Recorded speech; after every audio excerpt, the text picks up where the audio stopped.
자, 어제 새벽에 공수처하고 경찰 특수단 형사들이 윤통 관저에 쳐들어가고 이제 끌어내기 직전인데도 불구하고 민주당의 박찬대 등은 공수처와 경찰이 윤을 빨리 체포해라고 독려를 했습니다.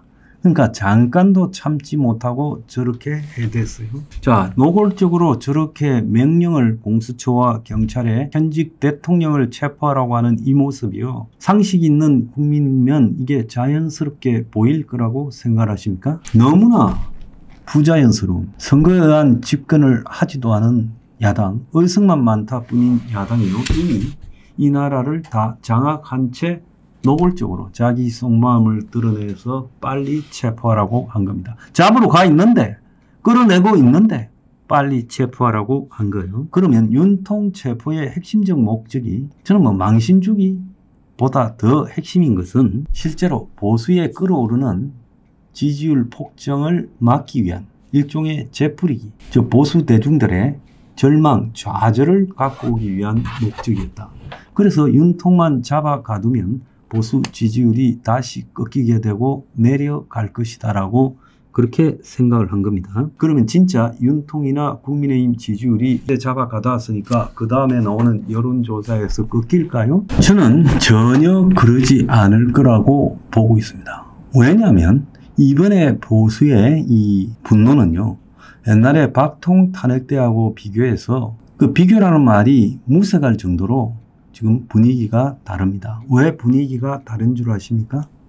윤통이 계엄 자체에 대해서 위법 여부에 대한 논란이 있고 내란이라고 선동을 40일 이상을 했지만은요, 그걸 바라보는 국민들은 그야말로 이 나라의 친북 작용화가 엄청나게 진행이 됐고 그 영향을 받고 있는 민주당 이재명이 그 일당들의 국정마비 형태가 어지간했다. 오죽하면 윤통이 탄핵이 되고 난 뒤에 대통령인 걸 실감했고 그전에는 실감을 잘 못했다는 이런 말까지 했겠습니까? 자, 그러면 왜 이렇게 이번에 보수가 똘똘 뭉치게 됐는가 하면 그 핵심에는요, 이재명이라는 사람의 문제가 자리 잡고 있는 거예요. 그래서 만약에 이재명이라는 존재가 없는 야당이었다면 지금처럼 보수가 똘똘 뭉치지 못했을 겁니다. 자, 이 배경에는 이재명이 가지고 있는 사법의 무기력화, 즉 좌파 사법 카르텔에 의해서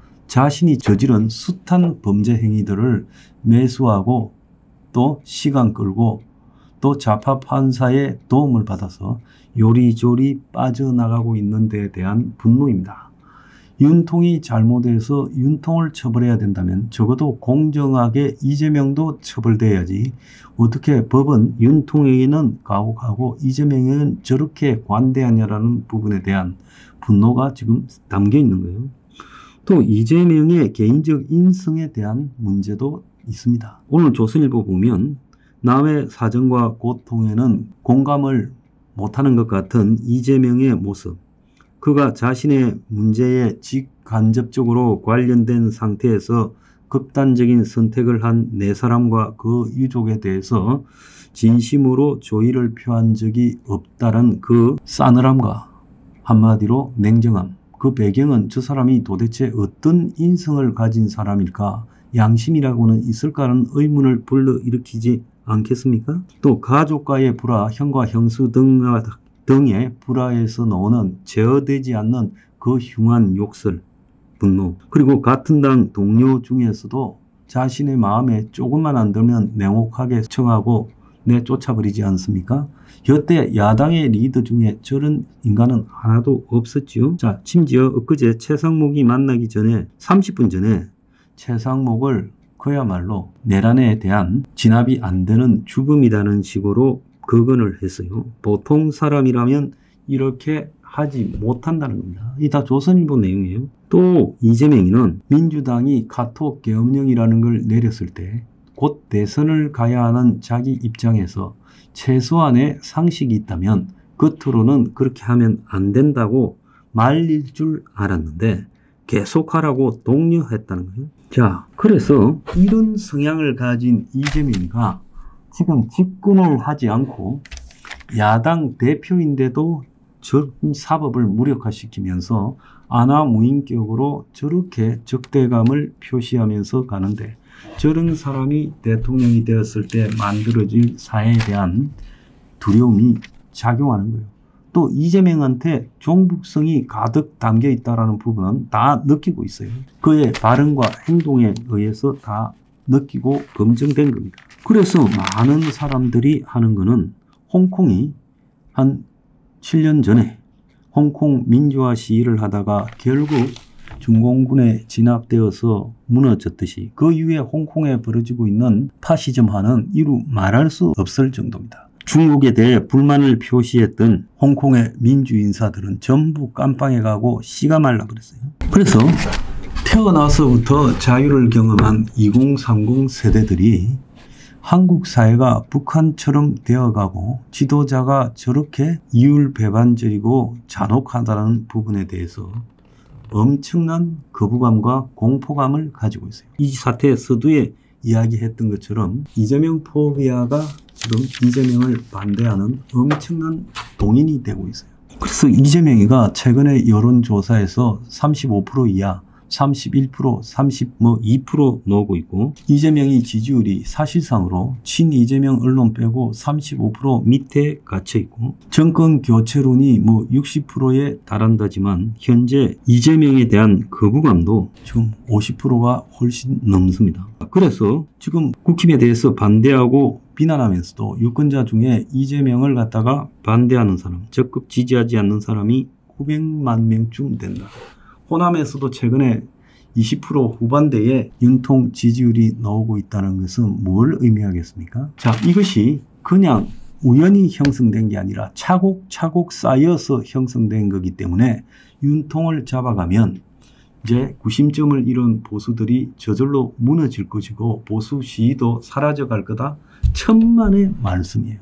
그건 너무나 우습게 보고 있고, 지금 이재명이나 민주당에 대한 저항은 강경보수, 흔히 저들이 이야기하는 극우 보수뿐만 아니라 전체 보수와 그걸 넘어서 중도 무당층까지도 이재명에 대한 분노가 터져 나가고 있다는 겁니다.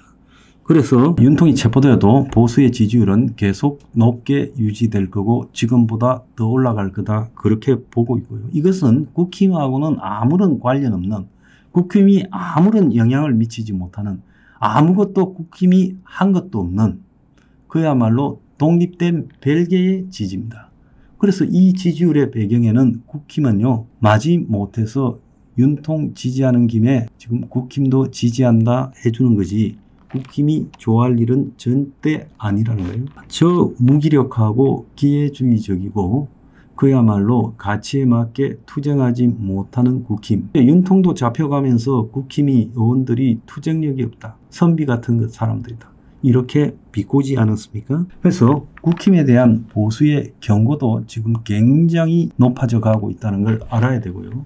지금 국힘에 지가 그래도 대선 후보감이라는 자들이 대선 노름을 하는 순간에 순식간에 국힘 지지율이 사라져 버릴 수도 있다는 겁니다. 저는 그걸 분명히 경고합니다. 홍준표, 오세훈, 김문수, 원희룡이, 한동훈은 말할 것도 없고요.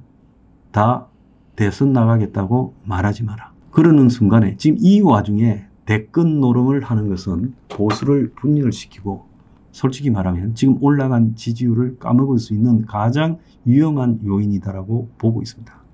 그래서 국힘이 헛다리 짚지 말아야 된다. 그래서 전체 보수는요, 국힘이 이 와중에 내가 대통령 해보겠다고 나서는 자가 있다면 이건 박살을 내야 돼요. 어제 윤통이 잡혀가는 날 김문수 장관은 시장을 방문했습니다. 내가 저 사람이 도대체 감성적인 EQ라는 게 있기는 하나라는 생각이 들었어요. 굉장히 실수했어요, 김문수. 내가 볼 땐 끝났다고 봅니다. 조심하길 경고합니다.